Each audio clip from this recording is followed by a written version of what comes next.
Ouais, bonsoir à tous. Bienvenue donc à ce live Facebook spécial pour les élections communales 2018. Je ne sais pas combien vous êtes là parce que j'ai décidé que je ne regarderai les commentaires qu'à la fin. Donc vous pouvez dire tout ce que vous voulez.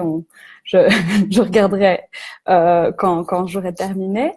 Alors, comment est-ce que ça va se passer ce soir? Donc ici, on est tous en live. Vous pouvez voir donc en direct ce que la vidéo et ce que je dis. Je vous ai mis mes slides en grand. Je vous ai quand même mis ma tête comme ça. Si vous avez besoin d'avoir un visage pour un peu capter votre attention à certains moments, je ferai des grands gestes pour essayer de vous recaptiver.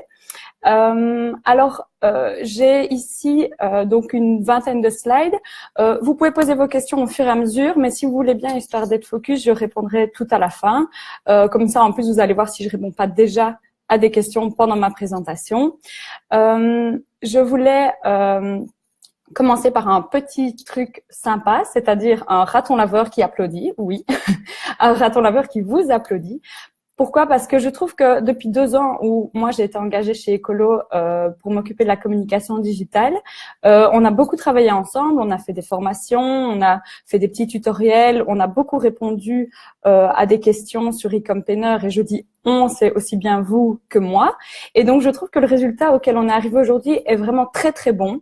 Et c'est la raison en fait qui m'a poussée à faire cette formation spéciale élection aujourd'hui. C'est que j'ai l'impression que tout le monde est déjà en général très loin dans le process de communication sur Facebook notamment. Et donc voilà, j'ai l'impression que là, on peut aller encore un pas plus loin et passer vraiment en mode campagne, genre on va gagner.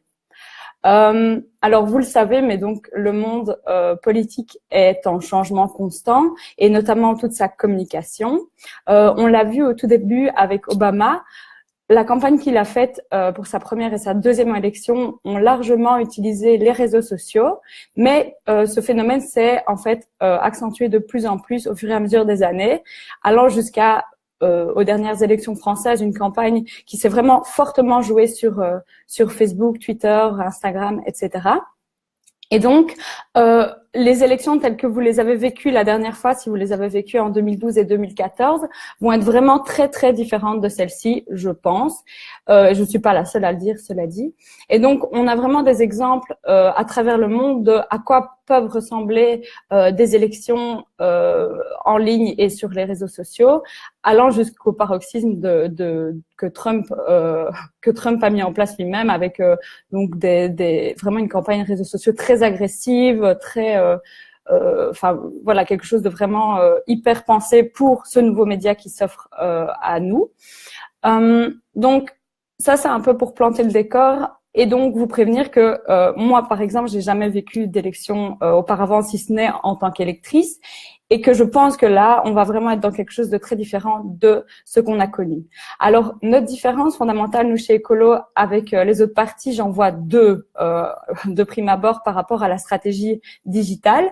La première, c'est qu'on a moins de moyens que les autres, sans doute. Si je pense au MR ou au PS, j'imagine qu'ils vont avoir des budgets vraiment très importants à mettre sur les réseaux sociaux et que les campagnes de sponsorisés vont vont se compter par milliers d'euros.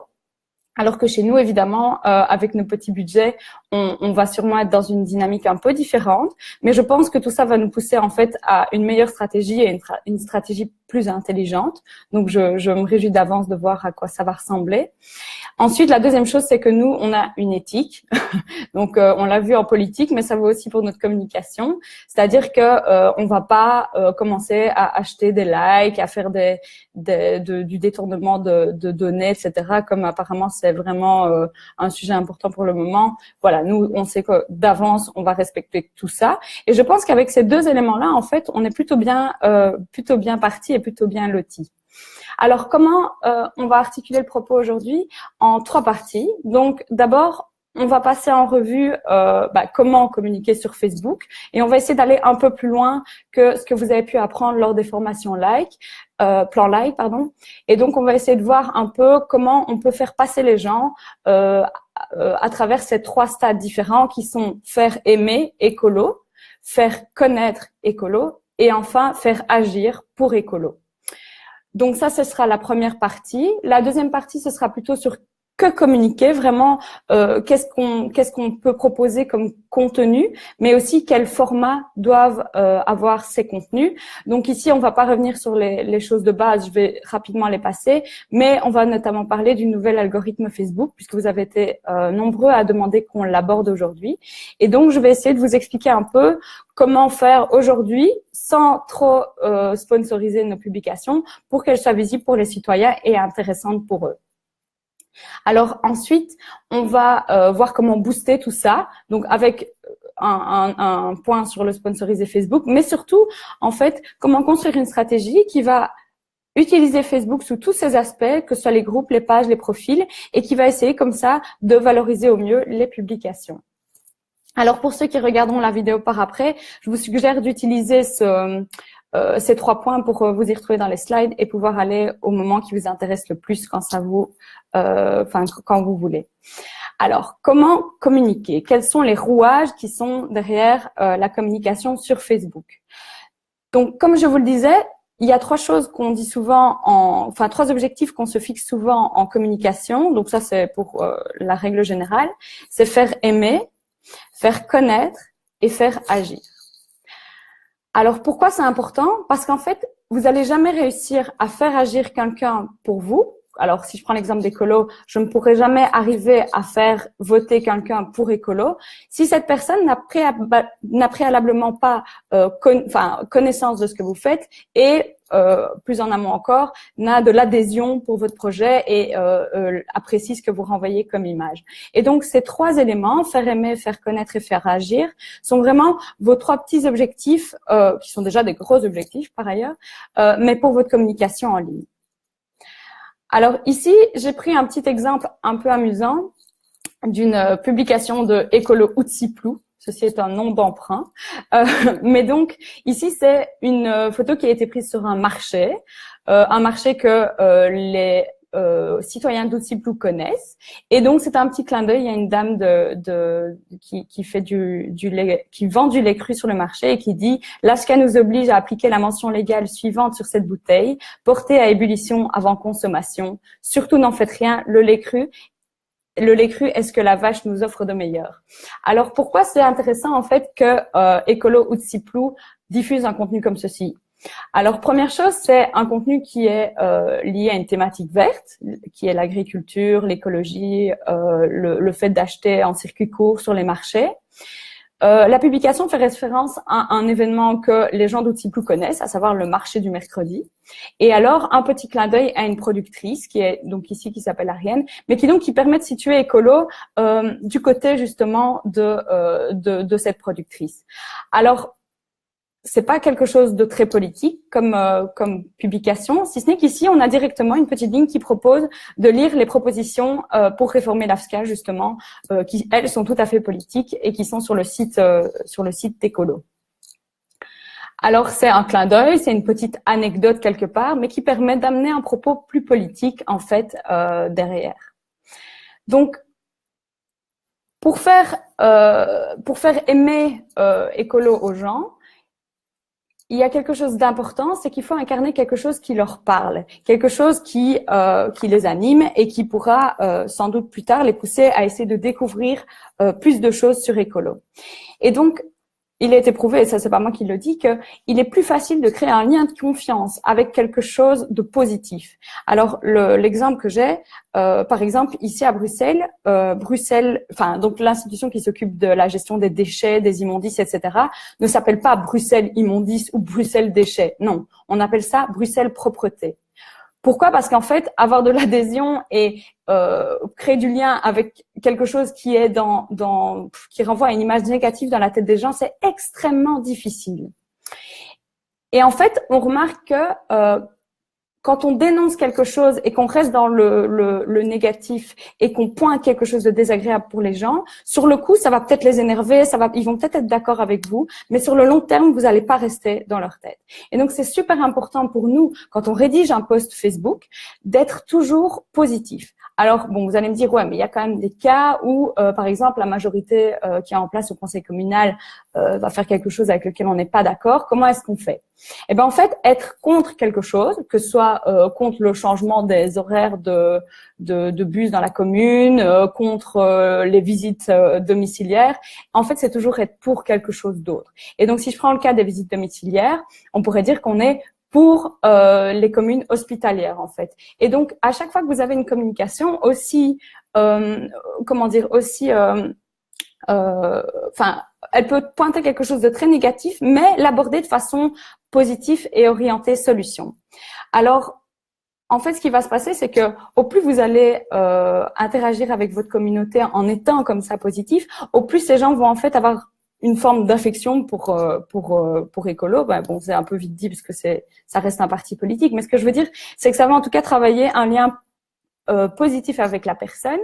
Et donc, si vous vous adressez à eux avec un ton agréable, avec une sorte d'écoute permanente de leurs propositions, de leurs avis, etc., vous allez avoir une communication qui est de plus en plus humaine et qui va en fait se démarquer des communications comme peuvent le faire par exemple celle du PTB où on est on est toujours en train de râler, toujours en train de pas être d'accord. Et au final, on va avoir une dynamique beaucoup plus intéressante sur le long terme avec les gens. Alors, évidemment, il y a aussi, je vais vous montrer pour le post précédent, mais l'idée de se positionner avec les citoyens, avec les associations, avec les initiatives vertes. Et donc, c'est un peu ça qu'on a voulu développer avec Génération E pour ceux qui ont un peu suivi la campagne. Mais donc c'est tout ça en fait, c'est tous ces gens qui gravitent autour d'écolos, qui sont pas écolos au sens où ils n'ont pas une carte écolo dans leur poche, mais qui partagent les mêmes valeurs. Et donc en fait, si on regarde la communication de la plupart des partis, je vais vous montrer des exemples après, mais on se rend compte que les partis parlent que de eux-mêmes tout le temps. Ils sont égocentriques et alors ils parlent souvent avec un langage qui est toujours un peu grincheux, un peu râleur, ce qui en fait est pas très agréable au final pour la personne qui reçoit les messages. Alors évidemment, il y a toujours les trolls, les gens qui vont vous embêter, qui vont vous poser la question que vous n'avez pas envie qu'on vous pose, qui vont tout le temps revenir avec le photovoltaïque, par exemple. Ça, c'est ma croix de tous les jours. Mais donc, qu'est-ce qu'on fait de ces gens au final, puisqu'on sait que eux, on peut avoir tout le message positif qu'on veut, on les satisfera jamais. Eh ben, je vais vous étonner, mais en fait, ces gens, on va leur répondre gentiment et constructivement. Pourquoi? Parce que lorsque vous faites une réponse à un commentaire sur votre page de local, en fait, vous avez tous les gens qui sont fans de la locale qui vont voir ce commentaire aussi. Et ça veut dire que leur image de vous va être influencée par ce qu'ils voient. Et donc, si à ce troll qui vient pour la 50e fois dire la même chose sous votre publication, vous lui répondez pas ou vous êtes désagréable avec, ils vont se dire « Waouh, pas cool, pourquoi ils font ça à la locale, c'est pas sympa ». Donc, qu'est-ce que je propose moi? C'est de répondre une fois publiquement, quelque chose de sympa, d'ouvert, d'attentif, de bienveillant, et puis après de proposer à la personne de continuer le débat en message privé sur la page pour ne pas monopoliser l'espace des commentaires. Alors, il y a par contre une autre règle que moi j'applique sur la page fédérale et que je pense que vous pouvez appliquer, c'est que tout ce qui est contraire à la loi, en fait, on peut le masquer et effacer les commentaires. Alors, s'il faut, on peut se justifier en privé auprès de la personne en disant, voilà, vous avez dit que les chats étaient vraiment des gros cons. Eh ben, ça ne se dit pas. On peut pas être désagréable avec les chats. Et donc, voilà, j'ai été obligée de retirer votre commentaire. Je pense que personne ne vous en voudra jamais de réagir comme ça. Alors, ici, j'ai repris quelques petits exemples pour notre second axe, qui est donc faire connaître écolo. Souvent, le travers qu'on a quand on est dans le parti, dans la locale, dans la régionale, c'est qu'on est très au courant en fait de tout ce qui se passe, de toute l'actualité, etc. Or, ce dont les gens ont besoin, c'est de simplicité et de pédagogie. Alors ici, vous voyez, j'ai à gauche une vidéo de Écolo de Ciplou sur la pollution de l'air. Donc, c'est une petite vidéo avec quelques informations dedans. Et alors, je propose les 5 propositions pour améliorer la qualité de l'air à Haute-Ciplou. Alors, c'est une ligne chacune. 1, 2, 3, 4, 5, disons 6 lignes en tout, avec des petits emojis, des phrases simples, un soutien fiscal au car sharing, un péage urbain pour limiter l'effet navette. Alors, bien sûr, on ne dit pas tout. C'est pas aussi complet que les propositions d'écolo. Alors, quand c'est comme ça, on peut ajouter, ici ils ne l'ont pas fait, mais on peut ajouter un lien vers le site de la locale pour avoir un programme plus complet. Et ici, j'ai enfin une demande adressée aux personnes qui lisent le post, qui est « Et vous, quelles sont vos propositions ?» D'ailleurs, il manque un mot. Bref. Donc ici, on a un bon exemple puisque le citoyen qui va tomber là-dessus va voir des images d'une ville polluée, va peut-être être interpellé, et puis ensuite va voir les 5 propositions d'écolo. Et c'est clair, c'est concis, on sait où on va, et en plus c'est joli, on a mis des petits emojis pour garnir. À droite, j'ai Écolo Outsiplou à nouveau qui informe les citoyens qu'en fait les règles au niveau communal pour les élections et par exemple les règles liées au papier, à l'impression sur les flyers, etc. Ben en fait c'est possible de les changer des influencés. Donc ici on a un échevin ou quelqu'un de l'opposition, je ne sais plus, qui est machin truc, qui a proposé au conseil communal donc de faire une campagne zéro papier et donc il renvoie vers le site de outsiplou.ecolo.be pour avoir les infos. Et donc qu'est-ce qui est intéressant ici, c'est que on part pas du principe que les gens savent d'office qu'en fait c'est au niveau communal que ça se gère, parce qu'en fait il y a plein de gens qui n'en savent rien. Et donc ici on a la première ligne qui est donc et si on faisait une campagne plus écologique, ça c'est le projet et l'objectif d'écolo. Ensuite on a une deuxième ligne qui explique mais en fait on peut changer le règlement communal pour que ce soit comme ça. Et puis la troisième partie qui dit machin truc l'a fait, et enfin un lien vers plus de contenu. Donc c'est intéressant parce qu'ici il n'y a pas d'emploi de jargon. Tout simplement, on parle pas de règlements communaux compliqués. On n'est pas en train de faire un résumé de tout ce qui est possible de changer au niveau communal. On prend une idée qui est celle de diminuer la quantité de papier pour les élections. Voilà. Et puis, on va expliquer aux gens, en fait, comment c'est possible. Et, by the way, l'échevin ou la personne de chez Écolo l'a déposé au conseil communal. Alors, ici, les publications sont compréhensibles par un citoyen lambda et c'est vraiment important. On a très souvent tendance, et je le fais parfois sur la page Écolo aussi, de s'adresser, en fait, à nos militants, à nos membres, en parlant de choses qui sont très bien, qui sont très connues pour eux, en faisant référence à soit des références écolo, donc des personnes, des faits, etc., ou bien carrément à des subtilités, enfin même pas des subtilités, mais des choses politiques que les gens ne savent pas. Et donc ici, l'idée c'est vraiment d'avoir des communications qui sont sans cesse compréhensibles par une personne, je sais pas, vous pouvez tester sur votre voisin, votre maman ou je ne sais pas, mais essayez de voir à quel moment vous commencez à être dans du contenu trop complexe pour le citoyen lambda. Alors, il y a une règle qui est simple, je pense que c'est une règle de journalisme à la base, mais c'est la règle de l'entonnoir. En fait, quand on rédige une information, il faut la structurer comme ceci. Ici, on a tout le propos résumé en 2 lignes ou 3. Et donc, ça, c'est vraiment la grande information que vous souhaitez faire passer. Et puis, en fait, plus on avance dans le texte, et plus l'information est précise. Et donc, on va sur Facebook avoir, vous savez, ce bouton « Lire plus » qui raccourcit vos posts Facebook. Eh bien, en fait, l'idéal est que toute l'information et tout l'enjeu de votre message se trouve déjà dans les 2 premières lignes. Par exemple, si vous voulez faire signer une pétition à quelqu'un et aux citoyens, et vous commencez pendant 6 lignes à expliquer pourquoi il faudrait en fait faire une pétition, signer une pétition, et que seulement à la fin de votre post, vous mettez « Et d'ailleurs, Écolo lance une pétition, 2 points, et puis le lien », ben en fait, il n'y a pas beaucoup de gens qui vont la voir. Alors, c'est bête, mais commencez le post par signer la pétition pour ceci avec le lien et puis après l'explication, et ben ça va radicalement changer la viralité et la visibilité de votre publication, j'en suis certaine. Alors, une chose qui est intéressante aussi quand vous parlez dans la façon que vous avez de rédiger vos publications, c'est d'essayer d'un peu moins parler au nom d'écolo et d'un peu plus parler comme un citoyen. Je m'explique. Dire que Écolo dépose quelque chose au conseil communal, un texte, une motion ou quoi que ce soit, c'est moins porteur pour le commun des mortels, pour les lambda et les citoyens, que si vous dites en fait que les citoyens voulaient quelque chose et que du coup Écolo s'en est fait le relais. Alors je vais vous montrer un exemple un petit peu plus loin dans les slides, mais donc c'est l'idée que on essaie de ne pas avoir une communication égocentrique où on est toujours en train de parler « Écolo fait ceci, Écolo fait cela » et qu'on essaie plutôt en fait de partir soit de faits et par exemple, je ne sais pas moi, dans le cas de la laitière, de la laitière du poste précédent, il n'était pas écrit écolo soutient les producteurs locaux. Il était écrit Ariane a mis ça sur le marché avec l'étiquette avec son lait cru et by the way écolo a un programme pour l'AFSCA. Et donc c'est vraiment l'idée de capter les gens avec un hameçon qui leur correspond en fait, et pas avec une phrase comme ça un peu institutionnelle, comme si vous étiez une agence de presse et que vous délivriez des communiqués de presse comme ça à la volée.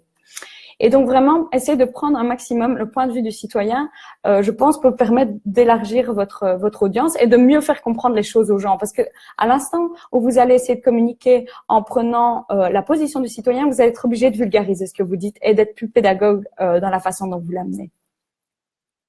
Et alors, je le disais, mais donc pour avoir plus de contenu, là, vous mettez tout simplement un lien vers votre site écolo et les personnes qui sont intéressées iront voir. Et c'est bien important pour nous parce qu'on sait que chez Écolo, on a beaucoup de contenu et ce contenu est en général présent sur tous nos sites web. Et donc, il ne faut pas hésiter à renvoyer vers ce contenu-là pour que justement, les gens qui veulent aller plus loin ne ressentent pas un manque. Alors, très souvent, la communication des partis traditionnels est extrêmement éloigné de la réalité des citoyens. Il y a un effet un peu vitrine comme ça, comme je vous disais, mais donc on est un peu en permanence dans une sorte de démonstration de tout ce que fait le PS, de tout ce que fait le MR, de tout ce que fait le PTB. Et en fait, c'est pas déjà stratégique d'un point de vue de communication de faire comme ça, mais en plus c'est pas vraiment dans l'ADN d'Écolo de communiquer comme si on était une sorte de vitrine fermée, ultra éloignée des citoyens. Et donc justement, profitons de notre proximité avec les citoyens pour essayer d'avoir une communication qui s'adapte à leur code et à leurs besoins quelque part.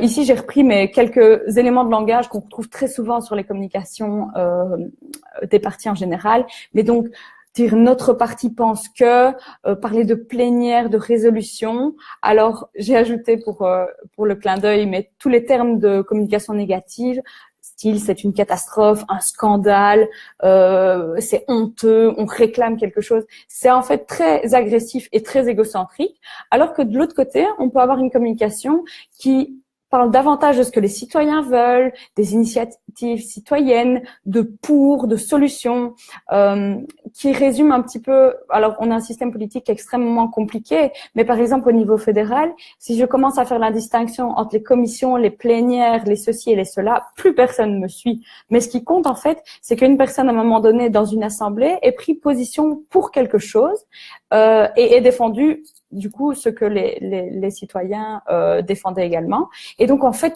tout l'attirail politique qu'il y a derrière, c'est pas le propos. Vous pouvez pas expliquer à chaque post Facebook comment fonctionne une commission, comment fonctionne un conseil communal. Et donc il vaut mieux rester simple dans le vocabulaire que vous utilisez. Alors ici j'ai repris. Donc à gauche vous avez une publication du PS. Et donc je vous fais remarquer juste qu'ils ont fait vraiment, ils l'ont joué moderne avec plein d'emojis, etc. Et donc là, ils valorisent en gros un petit fascicule qu'ils ont fait qui est une sorte de bilan du gouvernement MR-NVA. Alors je sais pas vous, mais moi je vois ça et je veux dire, même si j'étais au PS, je n'aurais pas du tout envie de partager ça. Pourquoi? Parce que déjà l'image est pas terrible. On a l'impression qu'on est de retour dans les années 80 et qu'on fait des photos de livres comme ça posées par magie sur la tranche.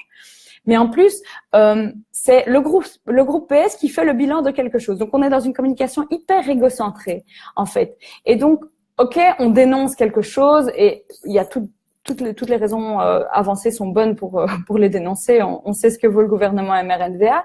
Mais là, on est vraiment dans quelque chose qui est hyper centré sur le PS, hyper égocentrique, qui par ailleurs laisse un goût amer en bouche parce qu'on se dit waouh, quelle catastrophe, punaise quoi. Il faut que j'aille vivre sur Mars pour ne plus avoir affaire à ça.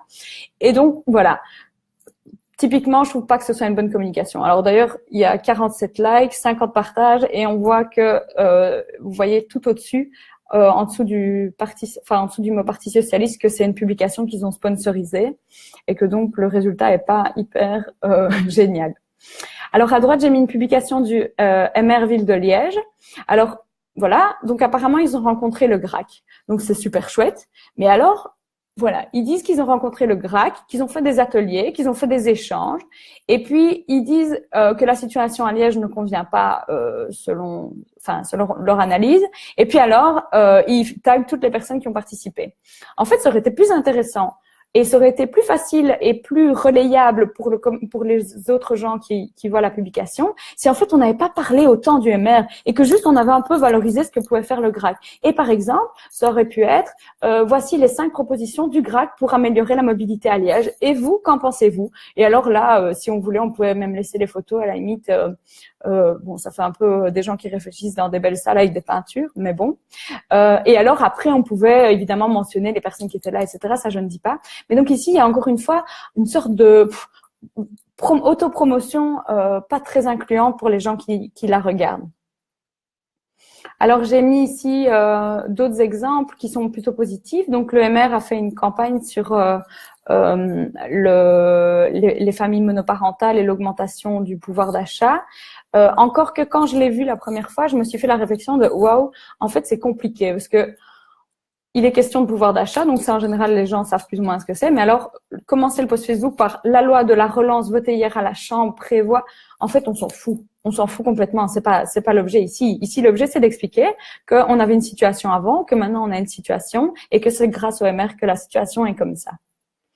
Alors, à droite, c'est le PTB qui était présente à une manif de la Fédération des agriculteurs. Et plutôt que de reprendre leurs propositions à eux, j'ai trouvé ça intelligent, mais ils reprennent les propositions des agriculteurs, en fait. Et ils font 3 petits tracteurs comme des puces et ils disent à chaque fois, ils s'opposent au traité de libre-échange, ils dénoncent l'affaire de VIPA, ils demandent le respect des consommateurs. Et donc, du coup, en fait, nul doute que cette communication est PTB qui est tout au-dessus et qu'on est sur la page du PTB. Mais du coup, cette publication, en fait, elle devient partageable par n'importe qui. Et donc, quelqu'un qui verrait ça, qui serait sensible à la question des agriculteurs, il y a que le nom de la page qui est PTB. Tout le reste est quasiment apolitique, en fait. On voit ici en dessous les tracteurs, les agriculteurs, etc., l'Europe. Et donc, en fait, ça, c'est une publication qui est plutôt bien menée. Alors, on arrive tout doucement à la 3e partie de notre présentation sur comment faire agir les gens. On appelle ça les activer, en fait.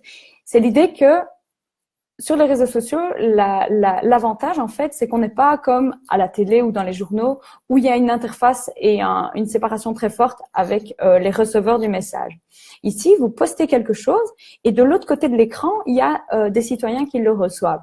Et donc, du coup, afin d'exploiter ça au maximum, il est possible et il est même souhaité de faire ce qu'on appelle des appels à action et donc des incitations à interagir avec vous. Alors ici, c'est tout bête, c'est Écolo Tiplou qui fait un post sur l'upcycling. Alors déjà, il réexplique de façon pédagogique ce que c'est l'upcycling. Et ensuite, il va demander aux citoyens ce qu'ils en pensent. Alors, c'est le niveau minimal d'interaction, c'est faire un commentaire, c'est liker la publication, c'est partager la publication. Alors qu'ici à droite, dans la publication avec Donald Trump, donc c'est une campagne contre les énergies fossiles. Donc c'était suite à une déclaration de Trump qui voulait refavoriser les énergies fossiles l'année dernière en 2017. Et donc ici, le commentaire, c'est « Les citoyens du monde entier se positionnent contre les énergies fossiles, mais pas Donald Trump. » Donc encore une fois, on ne parle pas d'Écolo Tiplou, on ne dit pas qu'Écolo Tiplou est contre, on s'en doute. On parle plutôt des citoyens. Et puis on enchaîne en disant « Plus nous serons nombreux, moins il pourra nous ignorer. Engagez-vous pour la transition énergétique avec Écolo. » Et là, en fait, on a un peu… voilà, vous avez votre avis sur les énergies fossiles et vous êtes contre, comme tous les citoyens, mais pas comme Donald Trump. Et donc, si vous voulez en fait passer à la vitesse supérieure quelque part et donc aller dans un niveau d'engagement plus grand, eh bien, engagez-vous avec Écolo. Et donc, en fait, rejoignez-nous, plus le lien vers la page Écolo pour nous rejoindre. Vous pouvez l'utiliser très souvent, en fait. Pourquoi? Parce que une présence à une manifestation pour les réfugiés, ça peut se terminer par un lien vers une demande d'engagement pour Écolo.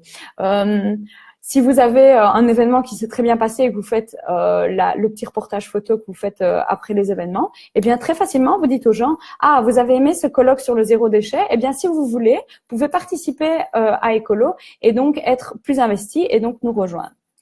Alors l'enjeu évidemment quand c'est comme ça, c'est que il y a tout ce qui est aide virtuelle et donc il faut bien identifier les gens en fait qui sont pas trop intéressés par le fait de venir à des assemblées de votre local, à venir vous rencontrer en personne, etc. Pourquoi? Parce que voilà, c'est le 21e siècle qui veut ça, je crois, c'est qu'il y a des nouvelles façons en fait de soutenir une cause. Et par exemple, si on regarde les grosses ONG genre Greenpeace, Amnesty, etc. Maintenant ils ont compris ça et donc il y a toujours le don en argent, le don en temps sur le terrain, mais il y a de plus en plus des appels à relayer des choses. Et donc, par exemple, si vous avez des personnes qui peuvent diffuser des pétitions, qui peuvent diffuser des lettres ouvertes, qui peuvent relayer l'information que vous leur donnez à leurs amis, eh bien, il faut en fait pouvoir les identifier. C'est un peu comme on fait entre nous en fait quelque part sur le groupe eCampaigner, c'est-à-dire que vous tous, je sais que vous êtes des relais importants pour Écolo puisque vous avez tous une page Facebook que vous gérez et qui est une page Facebook pour Écolo. Par exemple, vous avez peut-être dans l'entourage de votre local des gens qui ont des magasins zéro déchet et qui vont être intéressés, lorsqu'Écolo sort une nouvelle liée au zéro déchet, de la relayer en fait sur leur réseau. Et donc, tous ces gens peuvent vous aider sur les réseaux sociaux et sur le web de façon générale. Alors, évidemment, il ne faut pas négliger les gens qui peuvent vous aider sur le terrain. Et en fait, ce dont on s'est rendu compte récemment, c'est que parfois, on proposait aux gens de devenir membres et donc de participer à une série de réunions, etc. Alors qu'en fait, eux, tout ce qu'ils voudraient faire, c'est par exemple venir vous aider à faire des crêpes à votre événement au mois de février pour la Saint-Valentin. Eh ben, ils vont pas venir à vos réunions, mais par contre, ils vont vous aider sur le terrain. Eh bien, franchement, je vous encourage dès aujourd'hui, enfin ou en tout cas dès demain, lorsque vous avez des interactions avec des gens qui vous proposent de vous aider ou que vous sentez qu'ils peuvent devenir des aides pour vous, à tenir un petit listing sur lequel vous notez oui, ok, Trucmuche, il peut m'aider pour faire des photos à mes événements. Et machin, elle a dit quand on fait une pétition ou quoi sur le sujet des réfugiés, elle la relaie. Et bien du coup, vous allez pouvoir avoir comme ça toute une panoplie de gens que vous allez pouvoir contacter quand vous en avez besoin. Alors évidemment, le niveau ultime de l'engagement, c'est de prendre sa carte écolo. Ou bien alors, s'il y a des gens qui n'ont pas envie d'être politisés, ils peuvent aussi rejoindre Génération E et tout simplement s'inscrire via le site Génération E ou déposer leur témoignage, ou bien alors encore participer au groupe Facebook Génération E pour échanger des conseils de vie quotidienne. Mais donc voilà, vous avez un peu les 4 niveaux d'engagement et d'interaction que vous pouvez mettre en place sur votre page. Et j'ai envie de dire que, à la limite, à chaque communication que vous faites, vous devez essayer de vous demander, en fait, quelle est l'étape d'après pour les gens qui vont adhérer à cette communication. Et donc, si quelqu'un a déjà diffusé une de vos pétitions sur un sujet, peut-être que ça vaut la peine, si elle le fait à chaque fois, de la contacter. Alors, vous pouvez prendre le téléphone, c'est quand même la bonne vieille méthode. Vous pouvez aussi lui écrire un message privé. Mais donc, essayez de voir jusqu'où cette personne pourrait aller. Je pense que personne ne s'est jamais senti agressé quand une personne d'un parti et qui plus est au niveau local quand c'est un citoyen, lui a envoyé un message cordial et sympa pour lui dire voilà, j'ai vu que vous relayez beaucoup de notre contenu. Est-ce que ça vous dirait de participer à l'événement tel jour, relayer ceci qu'on vient de sortir, etc., etc. Alors tout ça, faire aimer, faire connaître et faire agir ne sont pas juste des leviers qu'on actionne comme ça, à la suite les uns des autres, sans but à la fin. L'idée, en fait, c'est que une fois que des personnes ont adhéré à Écolo et ont une bonne image d'Écolo, ils vont peut-être avoir envie de connaître davantage Écolo. Et donc, c'est très important à ce moment-là qu'ils aient évidemment toutes les informations, donc via vos posts Facebook notamment. Ensuite, ils vont peut-être avoir envie de faire quelque chose. Pourquoi? Parce que la première fois, ils auront donné leur avis sur quelque chose que vous avez proposé. La deuxième fois, ils auront relayé votre pétition. Et la troisième fois, ils vont peut-être venir à votre événement le jour où vous l'inviterez. Et enfin, l'horizon de tout ça, c'est évidemment de faire voter les gens pour Écolo. Alors, on n'est pas obligé de passer par toutes les étapes. En général, faire aimer, a tendance à suffire à faire voter, en tout cas quand on hésite. Et puis alors, il y a les gens qui ont besoin de connaître le programme pour voter, et donc ça, c'est plutôt la deuxième catégorie. Et puis alors, en général, les gens qui ont agi pour vous, qui ont diffusé vos pétitions, etc., vous allez les garder, et le jour des élections, ils vont forcément voter pour vous. Voilà, donc ça, c'était pour la première partie. Je fais un petit break où je bois un coup d'eau, et comme ça, je peux continuer. Donc, petit résumé des recettes qui marchent. Donc, on a un message qui est positif, qui est motivant, qui donne envie aux gens de penser qu'Écolo est vraiment un chouette parti. On a des communications qui sont pas trop compliquées, qui sont amenées de façon intelligente, où on explique bien les choses, où on n'utilise pas de jargon, où on n'est pas trop dans un monde politique incompréhensible pour les citoyens. Et donc, on utilise plutôt du vocabulaire que eux comprennent, mais aussi le point de vue de la publication est plutôt celui du citoyen que celui d'Écolo. Alors, on sollicite l'aide des gens, l'avis des gens, on leur demande d'interagir avec nous. Et en fait, grâce à tout ça, on essaie de construire petit à petit un univers vert. J'aurais pu faire un jeu de mots, mais je me suis retenue. J'espère que vous saluez l'initiative. Mais donc, on essaie de construire un univers vert. Et en fait, c'est ce qui nous distingue, je trouve, vraiment de la communication des autres partis, c'est qu'on n'est pas en train de renforcer sur les réseaux sociaux notre vitrine, de l'étoffer, de mettre de plus en plus de médailles et de trophées. On est plutôt dans une démarche où on propose aux gens de construire une société avec nous, en fait, et en montrant le travail d'association, en montrant le travail d'initiatives citoyennes, en montrant ce qui se fait ailleurs, ce qui se fait ici. Et bien, petit à petit, la page Facebook n'est plus juste cette vitrine froide et impersonnelle, mais devient vraiment une sorte d'univers comme ça auquel les gens risquent plus volontiers d'adhérer, en fait, que si on le positionne comme un parti et quelque chose de figé. Et alors, le dernier petit conseil et le dernier élément de la recette, c'est quelque chose qu'on répète souvent en communication. Quand vous en aurez marre d'entendre votre message, ça voudra dire que les autres commenceront à peine à le retenir. Et donc, vous avez l'impression que c'est la 100e fois que vous avez dit quelque chose, eh bien, tant mieux, parce que alors, ça veut dire que ça commence peut-être à percoler chez les gens. On est vite lassé parce que nous, on travaille dedans, mais finalement, vous allez voir qu'à votre 50e poste pour dire qu'il faut faire interdire quelque chose dans la commune, eh bien, en fait, peut-être qu'enfin, des gens vont comprendre que c'est Écolo qui est bien contre cela. Ou plutôt pour, si on veut respecter les impératifs positifs. Mais donc voilà. Et donc, n'hésitez pas à répéter vos messages, à redire la même chose, à réinciter les gens à rejoindre Écolo, à faire des choses concrètes. Et vous verrez qu'en fait, c'est comme ça que ça marchera le mieux pour eux. Alors, maintenant, on va venir à la partie 2 qui est que communiquer. Qu'est-ce qu'on va communiquer? Qu'est-ce qu'on va mettre sur Facebook? Alors ici, il va y avoir un petit peu des redites parce que j'aimerais qu'on soit tous vraiment sûrs d'avoir bien en tête tout ce qu'on peut faire. J'ai encore très souvent des questions qui me reviennent en me disant « Oh, mais je sais pas trop quoi mettre sur la page Facebook. Je veux que dans 10 minutes, vous ayez 100 000 idées pour alimenter votre page. » Alors, ici, j'ai fait une liste avec plein de bullet points et un beau graphique à la fin pour juste vous expliquer qu'il y a différents types de publications et d'informations à relayer. Alors, commençons par ce qui est le plus intuitif, mais donc il y a l'actualité générale de votre commune. Et donc, en fait, une sortie presse du MR qui dit quelque chose est potentiellement valorisable sur votre page, non pas en tant que génial, le MR a fait ça, c'est très bien, ça, j'espère que vous ne le ferez jamais. Mais par contre, si vous pensez que la position va trop loin, ou pas assez loin justement, etc. Eh bien, chaque position même du conseil communal, vous pouvez la reprendre et la partager sur votre page pour donner votre opinion dessus. Alors, il faut pas que votre page devienne une page de propagande pour les autres partis, on est tout à fait d'accord, mais sachez rire de vous-même, sachez pas rire de vous-même, sachez parler de vous-même en parlant aussi à travers les autres. Et donc, il y a plein d'exemples justement de prise de position d'autres parties qui sont comme ça relayées de façon indirecte sur les pages, que je trouve marche bien parce que ça permet de pas toujours être dans cette espèce de vitrine où on parle que de nous, mais on parle aussi de toute l'actualité de la commune.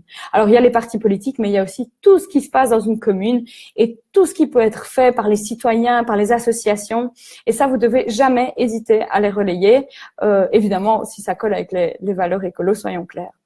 Alors, il y a l'actualité écolo de votre commune. Et donc, vous allez avoir toute l'actualité de vos échevins et de vos mandataires. Il ne faut pas hésiter également à la relayer. Vous avez l'actualité fédérale et régionale, vous pouvez vous servir, vous savez comment ça fonctionne. En général, on prévient quand on a des actualités qui sont un peu fortes. Les initiatives citoyennes, les associations, je l'ai dit. Alors, on parlait d'un univers vert à développer. Eh bien, sachez que le fait de montrer les bons exemples, que ce soit communaux ou citoyens plus largement, qui se passent autour de nous, c'est vraiment une chose qui peut parfois aider et justement permettre de trouver un peu plus de contenu. Par exemple, je sais plus, au début 2018, il y a une ville aux États-Unis, je me demande si c'est pas San Francisco, qui a investi dans le zéro déchet ou quelque chose comme ça, mais vraiment qui a fait de gros efforts là-dessus. Alors, San Francisco est pas du tout comparable à Utsiplou ni à la Belgique, mais globalement, en fait, relayer ça, c'est juste se dire, ah ben voilà, ça, c'est un modèle de société qui pour cet aspect-là, en tout cas, nous parle et on trouve que ça colle avec nos valeurs. Et donc, toi, citoyen qui potentiellement a les mêmes idées que nous, ben voilà un contenu qui pourrait t'intéresser. Alors, vous pouvez aussi relayer toutes les anecdotes vertes. Alors, j'ai vu des personnes qui relayaient, par exemple, beaucoup de choses sur le zéro déchet, notamment en faisant des petites photos de fruits qui sont emballés dans des emballages plastiques, alors qu'avant ils avaient une peau pour les protéger et maintenant on enlève la peau et on met un emballage. Mais c'est des petites choses comme ça, c'est anecdotique, ça prend pas longtemps. Mais quand vous faites vos courses, quand vous voyez un panneau, quelque chose qui vous interpelle ou quelque chose de positif, un peu clin d'œil écolo, eh bien prenez la photo, partagez-la sur votre page et vous verrez que ça permettra d'avoir des contenus un peu différents. Alors, vous avez aussi toutes les astuces vertes concrètes. Par exemple, j'en sais rien, si vous faites un atelier zéro déchet dans votre commune et qu'il y a, je sais pas moi, un atelier zéro déchet en cuisine, un atelier zéro déchet dans la salle de bain et voilà, eh bien, pourquoi pas aller collecter quelques astuces et en publier 2-3 par semaine pendant un petit moment en disant, voilà, on a fait ce colloque, on a vu plein de bonnes idées, du coup, on s'est dit qu'on allait vous les relayer. Et donc, voilà, vous avez comme ça du contenu qui est plutôt facile et qui est intéressant pour les gens qui vous suivent. Alors ensuite, il y a tous les marronniers, comme on appelle ça. Donc, c'est tout ce qui est rentrée scolaire, Saint-Nicolas, semaine de la mobilité, Nouvel An, etc., etc. Et ça, vous pouvez faire à chaque fois. Par exemple, pour la Saint-Valentin, il y a je ne sais plus quel local qui avait partagé un visuel qui disait faites l'amour, pas les magasins. Ben, ça, c'est un petit clin d'œil sympa qui colle bien avec les valeurs d'écolo et qui peut bien donner sur votre page. Alors, les publications type dont je vous parle vers le dessus, donc c'est tout le contenu qui est vraiment fort écolo. Il est donc à mettre en relation avec tout ce contenu que moi j'ai qualifié comme étant du contenu Génération E, puisque c'est tout ce qu'on retrouve sur le groupe Génération E. Et d'ailleurs, je vous encourage, si vous cherchez des idées de publication, à rejoindre le groupe Génération E via la page écolo pour justement trouver des contenus et alimenter votre page. Et j'ai l'impression que tout ça, en fait, si on reprend un peu des petits pourcentages, mais fait un équilibre où il y a un tiers d'actualité écolo, un tiers d'actualité locale, un tiers d'actualité verte. Et donc, on a un peu un bon équilibre qui se joue dans la publication, où si on les alterne, eh bien voilà, en fait, tout le monde en a un peu pour ses goûts. Et donc, ça vous permettra de ne pas devoir produire énormément d'actualité, de pas devoir produire énormément d'actualité locale, parce que je sais que c'est souvent un frein et qu'on n'a pas le temps d'aller écrire un article tous les jours sur le site de la locale pour l'alimenter. Et donc c'est pas grave, relayez juste alors tout le reste des catégories. Alors, je le redis, je le dis à chaque fois, sur les formats, des choses que vous pouvez relayer. Alors, les vidéos, c'est vraiment ce qui marche de mieux en mieux aujourd'hui sur Facebook. Vous avez de plus en plus de choses qui sont mises en place sur Facebook pour vous faire liker les vidéos, puisque maintenant, vous avez les publicités vidéo, vous avez vraiment des vidéos partout. Et donc, que ce soit une vidéo que vous produisez vous-même et que vous uploadez sur la plateforme, ou que ce soit un partage d'une vidéo, par exemple, de Monsieur Mondialisation ou de la page du Clos, tout simplement, n'hésitez pas, en fait, à relayer ces vidéos parce qu'elles marcheront toujours mieux que le reste des supports. Alors, il y a évidemment toujours les images, les photos, les infographies, les citations, etc. les liens vers un site web ou vers un site de presse ou autre chose. Et puis alors, les événements et les textes seuls, je le dis à chaque fois, mais s'il vous plaît, ne le faites plus, parce que vraiment, vous plombez votre page en faisant ça et la visibilité de ces publications.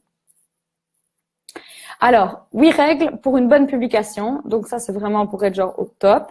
Donc, vous rédigez votre post, mais je pense que maintenant vous le savez, mais avec une accroche pour les gens, que ce soit signer la pétition, bref, quelque chose qui fait que lorsque la personne va scroller son flux Facebook, elle va se dire « Oh, tiens, quelque chose est pour moi ». Alors évidemment, l'illustration et l'image comptent énormément puisque en termes de taille, c'est quasiment un quart de texte qui se voit et 3/4 d'image. Mais donc, il faut que votre accroche soit interpellante et l'image également, que toute l'info, ou en tout cas la majorité de l'info, se trouve dans les 3 premières lignes avant le lire plus de Facebook. Donc, on essaie d'adopter un point de vue citoyen sur le sujet. On essaie d'avoir donc une bonne image, un chouette lien qui est une belle vignette, donc une belle image, ou une chouette vidéo. On peut mentionner évidemment les personnes concernées par la publication. On n'oublie pas d'appeler à agir, partager, aimer, commenter ou même rejoignez Colo, Génération E, etc. On met un lien vers plus de contenu pour les personnes qui ont envie d'aller plus loin. Et alors, pour que ce soit sympa, on peut mettre une humeur sur Facebook. Vous voyez, quand on met écolo est très en colère, écolo se sent merveilleusement bien, on peut mettre ça. On peut mettre des petits emojis. Bref, autant de choses qui peuvent en fait attirer l'œil de la personne qui va regarder votre publication. Alors, vous avez été nombreux à demander qu'on parle de l'algorithme Facebook. Waouh! Alors, c'est un très grand mot pour quelque chose qui fait très peur à tout le monde. Je pense que les sociétés qui vendent de la consultance en médias sociaux ont dû payer à un moment donné pour que tous les citoyens qui gèrent des pages soient terrorisés comme ça par l'algorithme. Mais donc, je vais juste vous expliquer en gros le principe et les spécificités qu'ont l'algorithme Facebook aujourd'hui. Donc, Facebook a décidé récemment que son réseau social était devenu beaucoup trop occupé par des contenus qui n'intéressaient pas les gens. Ça, c'est la première chose. Donc, beaucoup de contenus qui dépendaient qui venaient d'autres pays, beaucoup de contenus qui comme ça circulaient dans les communautés avec au final voilà, par exemple, moi le nombre de fois où ça m'est arrivé de me retrouver avec une publication pour un chat perdu. Et comme j'adore les chats, c'est très important pour moi. Une publication pour un chat perdu. Et en fait, je lisais. Et en fait, cette personne, elle venait de France. Et donc, forcément, à moins que son chat soit très sportif, j'aurais jamais pu retrouver son chat. Mais donc, Facebook s'est rendu compte de ça. Et s'est rendu compte aussi d'autre chose. C'est qu'il y avait énormément de fake news qui circulaient. Et donc, qu'est-ce qu'ils se sont dit? Qu'ils allaient essayer en fait de donner aux gens des contenus qui sont plus adaptés à ce qu'ils sont et à leur réseau d'amis de la vraie vie. Alors, il faut pas non plus se voiler la face. Il y avait aussi un impératif économique derrière, puisque la première chose qui a été mise en place dans l'algorithme, c'est que on a beaucoup moins à présent de contenu proposé par des entreprises et des marques, et beaucoup plus de contenu proposé par les amis et les personnes. Alors, évidemment, la clé à tout ça, c'est le sponsorisé, puisque du coup, si je n'ai plus que des posts de mes amis, les seuls posts d'entreprises qui vont apparaître, ça va être les publications des entreprises qui payent. Donc ça, c'est la première chose. Ensuite, il va y avoir un critère géographique très fort. C'est-à-dire que si une publication a été commentée, partagée, vue par beaucoup de gens qui viennent de Outsiplou, eh bien moi, si je viens de Outsiplou, il y a beaucoup plus de chances que je la vois. Et donc, ça va agir comme ça, par proximité. Et donc, en fait, quelqu'un qui habite à Montréal, pourtant on partage la même langue, on a potentiellement... on peut être abonné au même style de page, mais là, par exemple, il ne verra jamais la publication en question puisque c'est ciblé puisqu'elle est plutôt destinée aux gens qui viennent de Outsiplou. Alors, je vous l'ai dit, mais donc les vidéos et les images dans l'algorithme même sont beaucoup plus visibles que les textes seuls. Alors, une autre chose qui a été mise en place et qui a fait beaucoup parler aussi, c'est le fait que Facebook s'est rendu compte que dans les groupes Facebook, il y avait beaucoup d'interactions entre les gens. Et par exemple, le groupe des chats belges, j'invente, avait comme ça une grosse communauté où les gens se donnaient des tuyaux sur les chats, sur quel type de croquettes acheter, quel type de litière acheter, etc., etc. Et que donc en fait, les gens avaient plus d'intérêt à être sur ces groupes et échanger sur ces groupes que par exemple via une page qui serait la page Info Croquettes Chat Belgique, où là c'est détenu par une seule personne, par une marque a priori. Et ça concerne et c'est plutôt une vitrine. Donc qu'est-ce qu'ils ont fait? Ils se sont dit en fait, vu qu'on veut que les personnes voient davantage de contenu de leurs amis et qu'on veut qu'il y ait une sorte de proximité géographique ou plus ou moins des publications qu'on voit, on va aussi davantage pousser les groupes. Pourquoi? Parce que sur les groupes, ce sont les citoyens et les utilisateurs plutôt qui échangent des choses et il n'y a plus de producteurs de contenu à part entière. Alors ça a été très difficile, surtout pour la presse qui a dû développer des stratégies en urgence en se disant mince, qu'est-ce qu'on fait, etc. Alors, il y en a beaucoup qui n'ont pas encore décidé ce qu'ils allaient faire, mais par contre, il y en a une série qui ont décidé donc de miser plutôt sur les groupes. Et donc, vous avez par exemple Ma Télé qui maintenant a un groupe par entité géographique. Donc, il y a Ma Télé Ciné, il y a Ma Télé ceci, Ma Télé cela. Et donc, c'est un travail colossal pour eux puisqu'ils sont passés de une page Facebook unique à une quantité de groupes locaux beaucoup plus importante. Et donc, pour gérer tout ça, il faut beaucoup de gens et beaucoup d'énergie. Alors, nous, avec Écolo Fédéral, on va pas faire un groupe écolo, c'est pas notre but. Donc on a notre page écolo qui diffuse de l'information écolo, mais par contre maintenant on a le groupe public Génération E qui lui est un groupe d'échange, de conseils, de tuyaux, etc. entre citoyens sur les thématiques vertes. Et donc c'est écolo qui fait le chef d'orchestre, mais le contenu vient des personnes elles-mêmes. Donc ce que je voudrais dire par là, c'est que on va voir comment on peut articuler toute la stratégie, mais je ne pense pas qu'aujourd'hui, il soit intéressant pour vous de lancer un groupe Facebook. Pourquoi? Parce que si vous avez une commune avec 2000 habitants, avant que vous ne regroupiez 2000 personnes sur un groupe Facebook, il va vous falloir vraiment beaucoup de courage. Et puis surtout, ce groupe, il va falloir l'animer, au moins au début, pour créer justement cette dynamique entre les gens. Et donc, on va voir dans quelques instants quelle est la solution que moi, je vous propose. Mais donc, voilà, il y a ce changement de paradigme. D'algorithmes, les groupes sont davantage visibles que les pages et on va devoir justement redoubler d'efforts pour booster le contenu de nos pages. Je vais venir à ce chapitre, mais juste une dernière chose, c'est, vous vous souvenez, on parle souvent de cet effet de renforcement qu'a Facebook où, en fait, plus on est intéressé par certains contenus, plus on va voir des contenus qui ressemblent à ces contenus. Et bien en fait, ils ont un peu exacerbé cet effet et donc c'est de pire en pire ou de mieux en mieux, je ne sais pas. Mais donc il va y avoir des contenus similaires qui vont vous être proposés parce que précédemment vous avez interagi avec des contenus qui leur ressemblent. Et en fait, ça explique pourquoi, par exemple, si vous faites le jeu une fois de regarder le flux Facebook que vous avez vous et de prendre celui, je sais pas, de votre frère qui est complètement éloigné de vous au niveau de l'idéologie et vous allez par exemple vous rendre compte que vous, sur votre flux Facebook, il y a très peu de personnes qui ont des propos racistes, par exemple. Moi, en tout cas, sur mon flux d'actualité, c'est très, très, très, très rare que j'identifie ça. Et bien, en fait, si vous regardez sur le compte de quelqu'un d'autre, vous allez vous rendre compte que la réalité est tout autre et que donc, certains contenus sont relayés dans certaines communautés et que Facebook tend à renforcer ça. Et que donc, en fait, de moins en moins, vous allez probablement voir des contenus qui sont en dehors de votre sphère de valeur. Alors, c'est très important d'être vigilant et d'être conscient de ça parce que parfois, il se passe quelque chose et puis on est persuadé que tout le monde en a entendu parler. Je parle, par exemple, de Veviba. Eh bien, soyez étonnés, mais j'ai discuté un peu avec ma mère de cela et elle me disait qu'elle, dans son réseau, à part les quelques écolos qu'elle avait dans ses contacts, personne n'avait parlé de ça. Et donc, en fait, je me suis rendu compte que c'était peut-être pas l'information qui avait percolé partout chez les citoyens. Donc voilà, ça c'est l'algorithme Facebook aujourd'hui.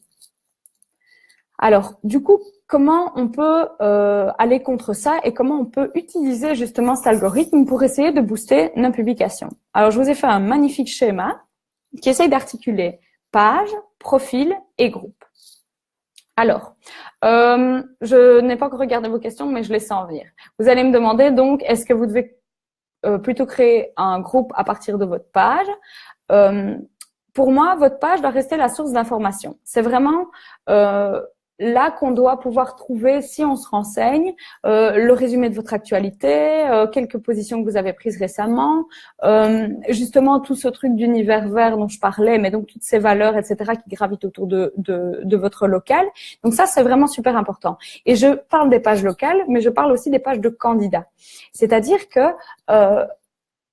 en fait, les pages Facebook se sont un petit peu substituées au site web d'une certaine façon, puisque maintenant, le réflexe qu'ont certaines personnes pour trouver de l'information sur, par exemple, sur un élu, ça va être de taper son nom dans sa barre de recherche Facebook. Or, si la personne, quand elle tape son nom et elle va chercher machin truc et elle va tomber sur son profil privé, et sur son profil privé, c'est cool, il y a des photos de ses enfants, il y a des photos de lui au barbecue de Outsiplou la semaine dernière. C'est pas très approprié. Alors qu'en fait, la page va permettre d'avoir une vitrine plus publique et plus, plus professionnelle un peu de la personne. Et donc, pour moi, la page, c'est vraiment la source d'information. Le profil, il sert à quoi? Le profil, c'est un relais humain vers le reste du réseau. Donc, par exemple, si vous avez 300 amis, eh bien votre profil vous sert à diffuser de l'info à ces 300 amis à partir des pages que vous consultez. Donc, tantôt la page de votre local, tantôt celle de, votre page personnelle. Mais donc les pages, donc les profils sont vraiment un relais humain et l'incarnation de quelquefois la locale dans quelques citoyens actifs sur Facebook. Pourquoi? Parce que typiquement, vous allez vouloir prendre position dans le groupe qui existe de votre commune. Par exemple, à Outsiplou, ils ont un groupe, ils sont 300 citoyens dessus. Ça tombe bien parce qu'il y a 300 citoyens à Outsiplou. Eh bien, je vais pas pouvoir, avec la page de la locale d'Outsiplou, aller interagir avec les gens. Mais par contre, je sais que dans ma locale, il y a des gens qui sont convaincus par écolo et qui sont actifs sur ce groupe de la commune de Outsiplou. Alors, il faut parfois accepter qu'on n'ait pas les clés de tout. Et donc, en fait, ces groupes de communes, ils préexistent en général. Et donc, ici à Saint-Josse, il y a le groupe de Saint-Josse, il y a un groupe à Scarbeck. J'ai déjà vu des groupes dans à peu près toutes les communes. Et donc, ce sont des groupes de citoyens qui, en général, sont pas trop trustés par des personnalités politiques, mais ces groupes existent et donc c'est à vous à utiliser votre profil personnel ou celui de vos mandataires, c'est encore mieux, pour essayer d'aller de temps en temps glisser une info un peu verte, un peu écolo, mais pas trop frontalement, sinon vous allez vous faire taper sur les doigts.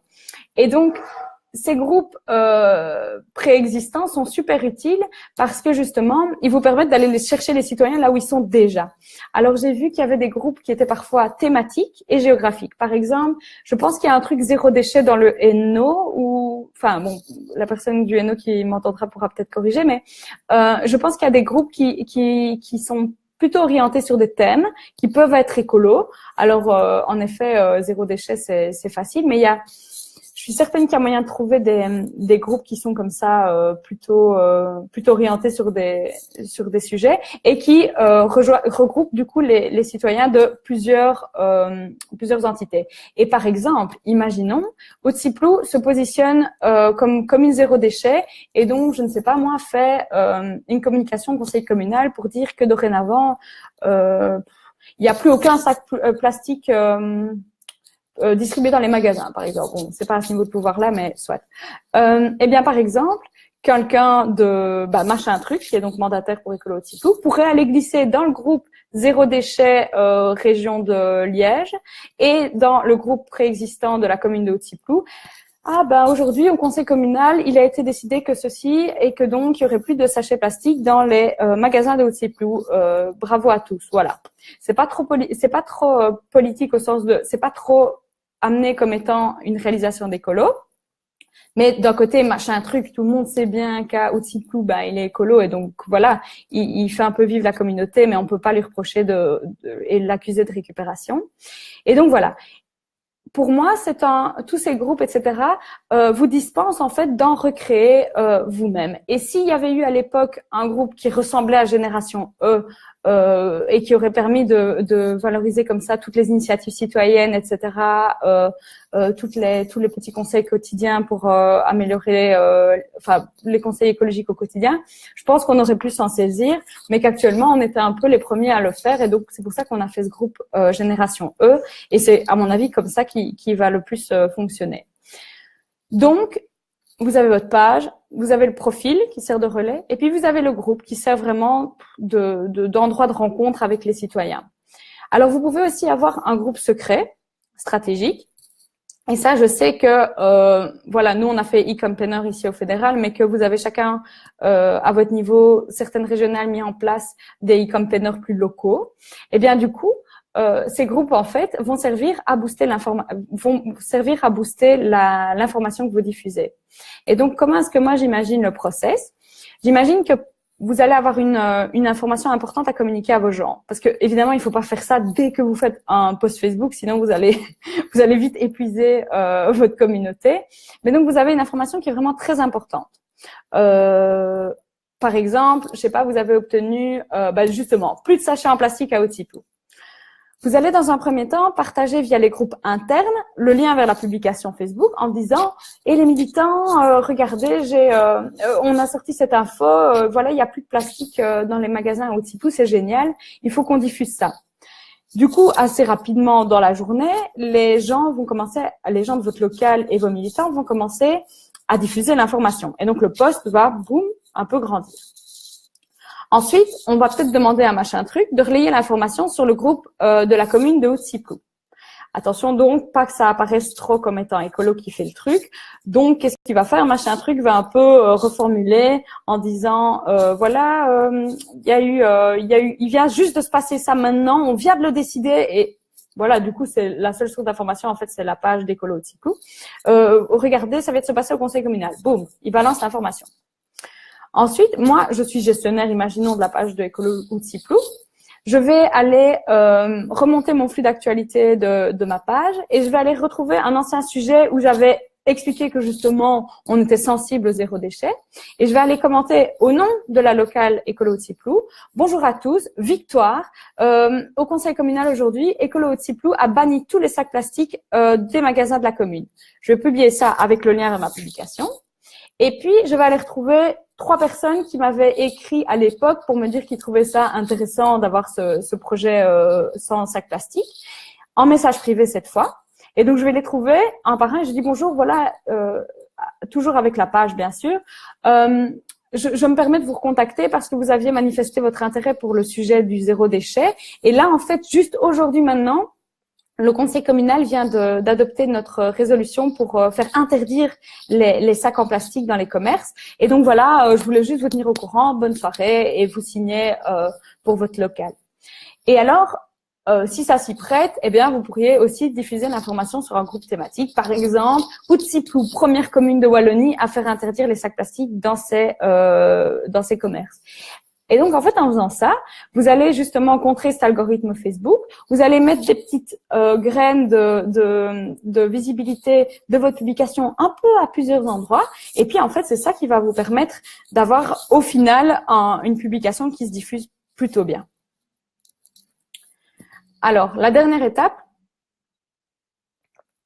c'est évidemment le sponsorisé. Alors, on m'a demandé juste de vous faire une petite communication, c'est que il n'est pas impossible, je ne sais pas comment mettre plus de précautions en le disant, mais il reste un doute quant à la légalité de faire du sponsorisé Facebook pendant la campagne. Alors, il faut savoir qu'on nous avait toujours dit oui, et puis que d'un coup, il vient d'avoir un message pour la Wallonie juste, donc c'est ça qui en plus est bizarre, qui dirait peut-être pas. Alors, sans jugement, je ne sais pas du tout comment ça va se conclure. Donc, gardez cette information sur le sponsorisé dans un coin de votre tête. Et alors, très rapidement, je vous ferai un retour sur eCampaigner quand on aura la réponse définitive pour être bien rassuré et savoir qu'on est dans la légalité. Alors, sur le sponsorisé Facebook, c'est assez simple. On l'a déjà fait plusieurs fois ensemble. Du coup, ce que je vais faire, c'est que je vais juste regarder à quel point vous m'avez posé des questions pour savoir si on refait une démo maintenant ou si je réponds plutôt à quelques questions et alors peut-être je peux refaire une vidéo à part entière sur oh là là. sur le sponsorisé. Pardon, je fais des recherches et hop. Voilà. Alors, vous êtes toujours là? Ouais, vous êtes 25. Ouh là là là là, go Tiplou, ouh là là.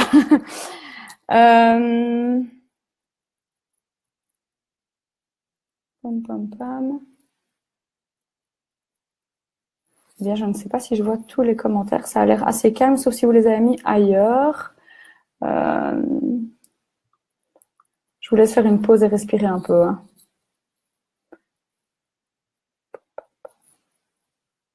Ah, mais ça va, vous posez pas trop de questions. Mais donc, je vais juste vous refaire un petit résumé sur le sponsorisé.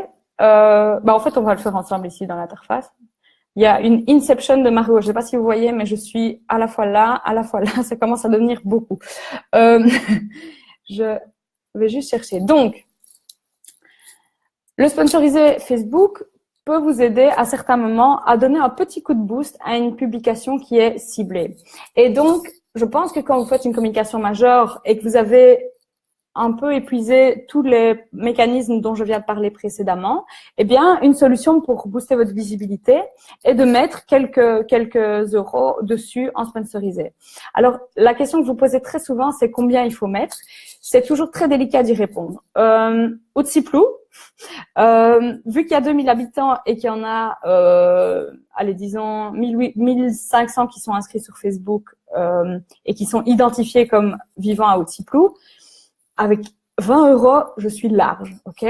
Par contre, quand je fais une communication sur la page fédérale, là, pour toucher des gens et que ça devienne intéressant, il faut quand même passer la barre enfin, disons, la centaine d'euros devient intéressante. Donc, ça dépend vraiment de votre audience et de la taille de votre commune. Alors, en fait, très simplement, quand vous créez une publicité Facebook, vous allez avoir le choix en toute une série d'objectifs marketing en fait pour votre campagne. Alors, je viens de vous faire un long pitch sur justement qu'est-ce qu'il fallait miser dans vos publications, sur quoi il fallait miser dans vos publications pour qu'elles fonctionnent, etc. Et donc, un objectif de sponsoriser Facebook qui moi me plaît beaucoup, c'est celui de l'interaction. Pourquoi? Parce qu'en fait, et c'est facile, hein, vous pouvez regarder chaque fois sur le petit point d'exclamation à côté de l'intitulé. Mais donc en fait, l'interaction, ça veut dire que vous allez payer pour que votre publicité soit vue, soit commentée, likée et partagée. Et donc c'est plutôt bon pour vous puisque un des objectifs qu'on se fixe tous collectivement, c'est justement d'essayer de rentrer fort en contact avec nos gens. Alors voilà, je vais lui donner un petit nom, donc on va l'appeler campagne test e-container. Je la crée. Et ensuite ici, vous allez voir que ça va être assez facile. Vous avez ici sur la gauche toutes les étapes par lesquelles vous allez passer avant de pouvoir publier votre publicité. L'idée, c'est d'abord de choisir à qui la publicité va être montrée. Ensuite, où la publicité va être placée. Ensuite, le budget et le calendrier de diffusion. Et enfin, le contenu de la publicité à proprement parler. Donc, faites gaffe, parfois, vous me posez la question, vous me dites « Ah oui, mais j'arrive plus à sponsoriser une publication existante. Parce que, par exemple, le petit bouton « Boost » sur la publication est désactivé. » Eh bien, par exemple, en passant par cette interface-ci que je viens de vous montrer de création de publicité, vous allez pouvoir définir votre audience, votre budget, votre calendrier. Et puis, à la fin, alors c'est pas très intuitif, mais c'est comme ça, vous allez pouvoir lui dire, et en fait, je veux pas faire une publication là maintenant, je veux réutiliser quelque chose que j'ai déjà publié. Et donc, c'est ici ça qu'on va faire ensemble. Alors, comment on va appeler cet ensemble de publicité? Toujours test toujours un test. Alors, l'audience. Comme vous voyez ici, vous allez pouvoir enregistrer vos audiences. Ici, je suis sur un compte qui est sans audience enregistrée pour vous faire la démo. Mais donc, en gros, une fois que vous avez fait un ciblage qui vous convient, vous pouvez l'enregistrer et le retrouver d'une fois à l'autre. Mais par exemple, ici, sur le lieu, je vais essayer de cibler les gens qui vivent à Haute-Ciplou. Mais alors, oui. Bon, déjà, Haute-Ciplou est identifié comme étant en commune du Luxembourg. Or, je suis quasiment sûre que c'est en région liégeoise. Mais bon, on va montrer quand même ce que dit Haute-Ciplou. Voilà, donc ici, j'ai tapé Haute-Ciplou. Ici, j'ai le rayon et donc la zone géographique couverte par ma publicité. Attention que, a priori, vous êtes toujours dans une option où vous voulez cibler juste les gens de votre commune et donc vous faites juste cette ville. Et donc ici, vous avez à droite, donc moi ici, j'ai bien ciblé les gens qui vivent à Haute-Ciplou et seulement eux. Et ici à droite, vous avez un petit curseur qui va dire que mon audience est très restreinte parce qu'il y a moins de 1000 personnes qui sont concernées par ma publicité. Alors, je pensais que c'était un problème, mais Nicolas Blanchard, qui donne aussi des formations, m'a dit qu'en fait, c'était pas grave, puisqu'en fait, vous allez juste avoir une publicité qui va toucher moins de gens, qui va donc coûter un petit peu plus cher, mais ça va pas changer grand-chose, en fait. Mais par contre, si vous voyez ici, donc si je mets plus Haute-Ciplou, mais que je mets Charleroi, voilà, et que je mets tous les gens qui habitent à Charleroi, et ben là, par contre, j'ai une portée potentielle qui va d'augmenter très fort de 220 000 personnes. Donc ici, c'est pour la zone géographique. Et donc, c'est, selon moi, l'endroit le plus important pour vous, puisque vous allez cibler sur votre commune. Ensuite, vous allez pouvoir cibler l'âge, le sexe, la langue. Alors, pour les personnes qui vivent dans des endroits qui peuvent être bilingues, c'est jamais agréable d'avoir du sponsorisé pour une langue qui n'est pas la sienne. Ça arrive très souvent, moi, que j'ai de la publicité en néerlandais parce que j'habite à Saint-Josse, mais du coup, ça a aucun sens pour moi, puisqu'en plus, si c'est du contenu politique, potentiellement, je vote pas forcément pour écolo. Et donc, ici, moi, je préfère mettre toujours français. Alors ici, je vais pouvoir ajouter des critères. Donc, si vous avez une petite page de commune, je pense que ça vous sera pas utile. Mais par contre, si vous avez une page plutôt d'une ville ou d'une commune un peu plus importante, vous allez pouvoir, par exemple, cibler sur les gens qui sont intéressés par le jardin, par le jardin partagé, je ne sais pas s'il y a, jardin potager. Il n'y a pas partagé? Voilà, donc vous allez pouvoir essayer de trouver des centres d'intérêt à vos personnes. Et comme vous voyez ici, il va croiser les critères géographiques, de langue et d'âge avec des critères d'intérêt. Et donc, votre cible va diminuer. J'avais 220 000 personnes à Charleroi qui parlent français. Maintenant, j'ai 42 000 personnes. Donc, ça veut dire que si vous êtes dans une petite commune, commencez pas à jouer avec ça parce que vous allez arriver à des cibles qui seront vraiment toutes petites. Et du coup, bah, voilà, il vaut mieux que votre publication s'adresse à un public un peu plus large et soit vue par plus de personnes.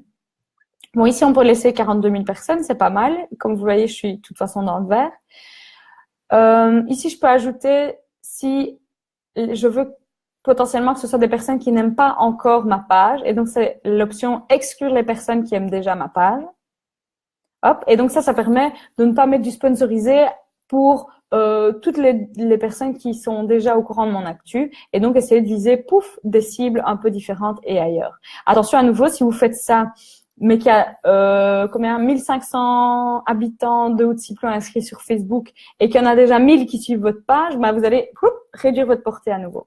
Donc ça, ici, je restreins sur la page du fédéral, mais moins sur les pages locales. Alors ici, on laisse les placements automatiques, on va pas s'embêter avec ça. Ici, on arrive au budget et calendrier. Et donc, moi, en général, j'ai besoin de savoir mon budget total de campagne et j'aime bien que Facebook choisisse lui-même comment il l'organise au niveau des jours. Donc, c'est-à-dire que je ne vais pas faire une campagne aussi chère, mais par exemple, donc Charleroi est une ville, donc on va se dire que là, c'est vraiment l'information du siècle, on met 100 €. 100 € sur Charleroi. J'ai l'impression de faire des paris sportifs. Et donc, je vais programmer ma publication du 26 mars, donc aujourd'hui. Enfin, non, en fait, demain matin, ce sera mieux. Hop, à 9 h jusque, je sais pas, fin de la semaine, vendredi, à 21 h. Et donc ici, vous voyez, il fait un résultat quotidien estimé. Et donc, il se dit que sur les 42 000 personnes, il va parvenir à en toucher entre 3 000 et 11 000 par jour avec votre budget actuel. Si vous changez le budget, hop, vous mettez 50 €, pouf, ça vient de se réduire de moitié. voilà. Et alors, ils estiment les interactions, le nombre d'interactions que vous aurez, mais ça, c'est pas très important. Ici, moi, en général, je ne touche pas. On va rester simple.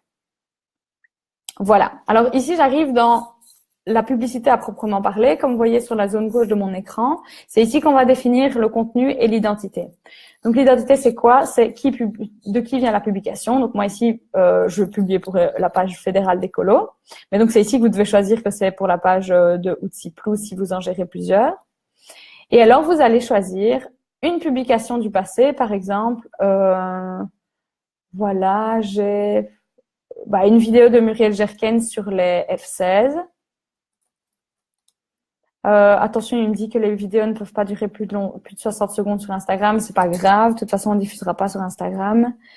Et voilà. Et donc ici, vous avez l'aperçu de votre publication. Je vous le disais, ce bouton plus, il est terrible. Ici, c'est la phrase de Muriel. Donc, c'est bien. Il est mis, le gouvernement achète pour 15 milliards d'euros d'avions de chasse alors que des besoins budgétaires en mobilité, en santé ou en niveau social sont gigantesques. Revenez à la raison. Donc ça, c'est très bien. Si on avait commencé le post par « Aujourd'hui, Muriel Jerkens a interpellé le ministre machin pour… » Eh ben, en fait, on n'aurait eu personne qui aurait vu la suite du message. Vous pouvez ici voir l'aperçu avec un fil d'actualité sur ordinateur. Voilà. Et ici, on voit un peu plus de texte, par exemple. Et donc, vous pouvez faire les tests que vous voulez. Mais bon, en gros, ce qui compte le plus, c'est fil d'actualité mobile et fil d'actualité sur ordinateur.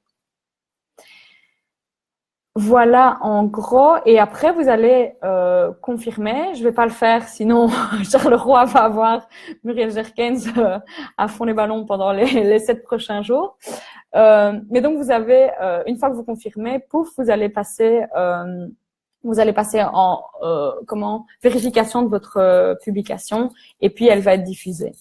En fin de sponsoriser, une fois que le dernier jour est arrivé, vous allez recevoir un message, une notification et un email pour vous expliquer comment cette campagne a marché. Et vous allez voir, c'est très simple parce que Facebook fait déjà tout le travail d'analyse pour vous. Il vous dit votre coût moyen est de 0,0x centimes, c'est bien ou c'est pas bien. Donc franchement, là, j'ai pas grand-chose à vous apprendre. Mais vous pouvez, par contre, voir dans le gestionnaire de votre page regardez, je vais vous montrer, mais la quantité de personnes qui ont vu la publication grâce à la publicité par rapport à ceux qui l'ont vu de façon spontanée parce qu'ils aimaient déjà votre page. Et donc ça, c'est plutôt bien fait. Oups. Et donc, je vais essayer de prendre le dernier post sponsorisé sur la page Écolo fédérale.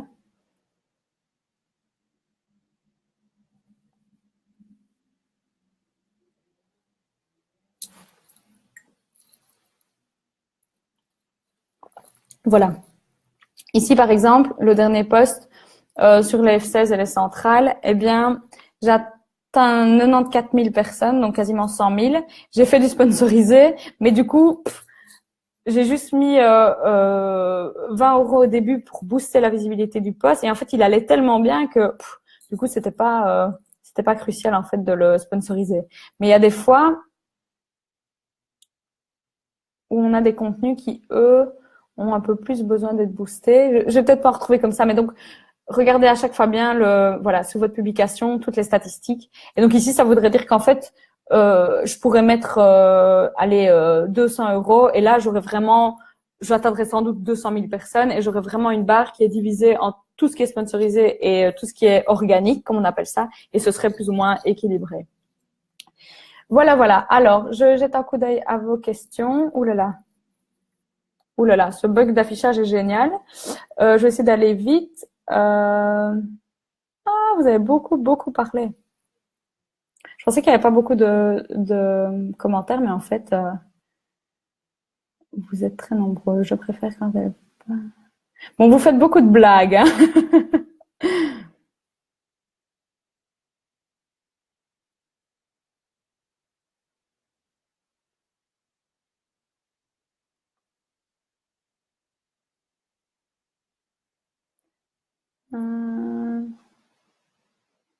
Voilà. Alors, je vois Anne qui demande combien de publications par jour faut-il prévoir. Alors, je vais juste faire un truc pour pas…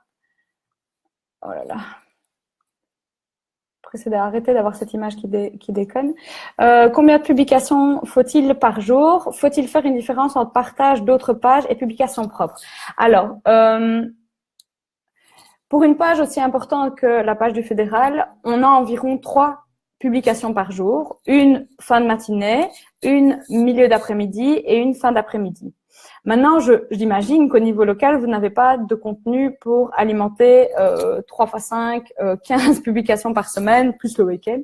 Et donc, je dirais que le minimum syndical, c'est d'avoir 2-3 posts par semaine, vraiment le minimum de minimum. L'idéal, c'est 1 par jour. Et alors, si vraiment vous êtes d'une motivation extrême et que vous avez plein d'idées, allez-y et essayez d'augmenter.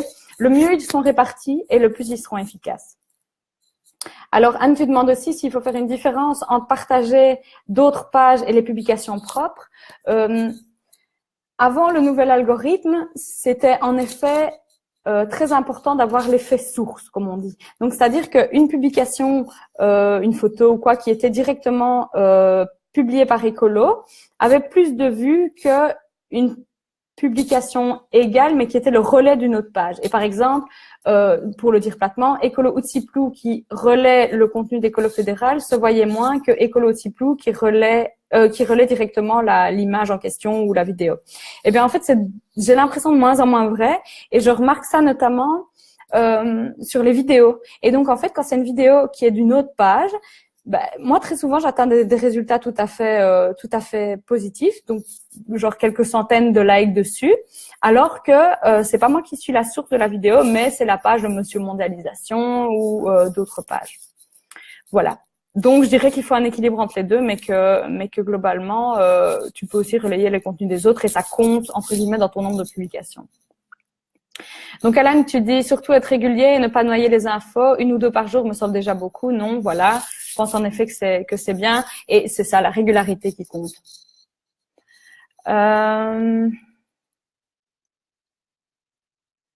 Samantha qui demandait où sont les chats. Mes chats dorment autour de moi. J'ai dû leur donner des somnifères pour ne pas qu'ils interviennent pendant cette vidéo. Alors, si règle, donc Julien demande quand théoriquement on ne pourrait plus sponsoriser si jamais la règle passe. Il faudrait que Laurence Doms intervienne si elle m'entend, mais il me semble que c'est pendant les 3 mois des élections. En fait, c'est la même période que pour la publicité. Donc je pense que c'est les 3 mois qui précèdent, donc ça nous fait août, septembre, octobre, enfin donc 14 juillet jusqu'au 14 octobre, mais à vérifier dans les minutes qui suivent. Donc, Nico attire votre attention sur le fait qu'en effet, quand il y a moins de 1000 personnes touchées par une publication Facebook, on ne saura jamais si cette audience qu'on peut viser avec le sponsorisé est de 50 personnes ou de 800. Ça, c'est en effet, quand on teste, qu'on se rend compte qu'en fait, Outsiplou, je pensais qu'il y avait 1500 personnes inscrites, mais en réalité, il y en a plutôt 54. Et donc, du coup, le sponsorisé, c'est un peu moins utile. Donc, je vais plutôt avoir des plus petits budgets et essayer de dépenser l'argent différemment. Alors, Anne, tu demandes si les critères politiques sur le ciblage de sponsoriser Facebook est pertinent. Et donc, il y a notamment le critère politique démocrate. C'est surtout pour les États-Unis, en fait. Donc, chez nous, en tout cas, à ma connaissance, ça n'est pas valable. Mais il n'est pas dit qu'à un moment donné, ça commence à exister. Et Danae m'a fait un récap des questions. Voilà, j'ai pas été assez vite pour lire tout.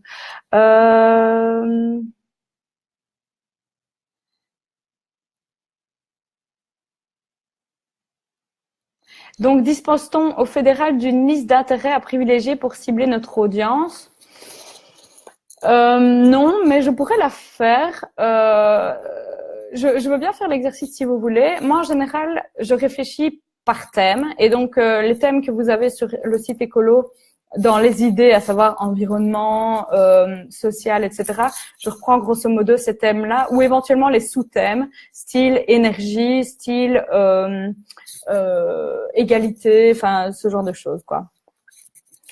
Voilà. Oh mon Dieu, Oui, vous venez de voir l'Inception et vous êtes toujours tous là. Ok, c'est cool. Et Anne me confirme que c'est donc bien le 14 juillet si jamais le sponsorisé est interdit. Alors pour vous motiver juste à fond, si même le sponsorisé Facebook venait à être interdit, sachez qu'en fait on gagnerait complètement la campagne sur les réseaux sociaux puisque je suis convaincue que des petits exercices comme on fait aujourd'hui de discuter de stratégie digitale, etc., les autres le font pas, j'en suis sûre à 100 000%.